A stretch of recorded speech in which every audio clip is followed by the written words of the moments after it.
Hi guys, welcome to my channel. இன்றைக்கி என்ன பார்க்க போகிறோம்னா பால் பாயசம் தான் பார்க்க போகிறோம். வாங்க பால் பாயசத்தை எப்படி செய்கிறதுன்னு பார்க்கலாம். ஃபஸ்ட்டு ஒரு பேனில் 2 ஸ்பூன்ஸ் நெய்யை ஊற்றி ஃபஸ்ட்டு நல்லா சேமியாவை வறுத்துக்கிடுவோம். நல்லா கலர் ஆகிற தொட்டிக்கு வறுத்துக்கலாம்.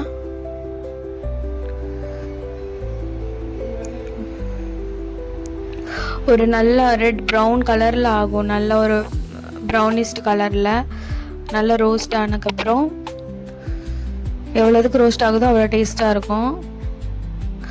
அப்புறம் ஒரு பேனில் 2 ஸ்பூன் நெய் ஊற்றிக்கிடுவோம்.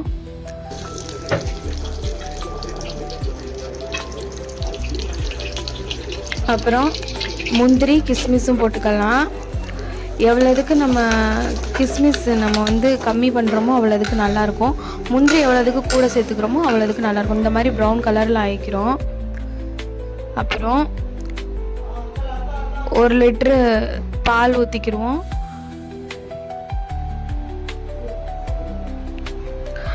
ஒரு லிட்ரு பால் கொஞ்சம் குறைஞ்சி கொஞ்சம் ஒரு மாதிரி லைட்டாக கம்மியானதுக்கப்புறம் 1 லிட்ரு பாலுக்கு 1.5 கிளாஸ் சுகர் சேர்த்துக்கிடுவோம். உங்களுக்கு எவ்வளோ தேவையோ அவ்வளோ சேர்த்துக்கிறோங்க சுகரு.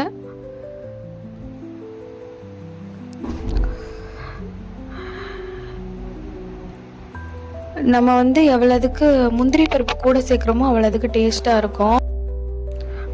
அப்புறம் 4 இலைச்சி சேர்த்துக்கிறோம் நச்சு. அதை நல்லா கிண்டி விட்டுட்டு கொஞ்சம் கொதிக்க விட்டுருவோம். நல்லா அது கொதித்தோடனே சேமியா போட்டுக்கலாம், வறுத்த சேமியாவை. அது நல்லா கொதித்து அரை வேக்காடு வரையில் ஒரு டீஸ்பூன் உப்பு சேர்த்துக்கிடுவோம்.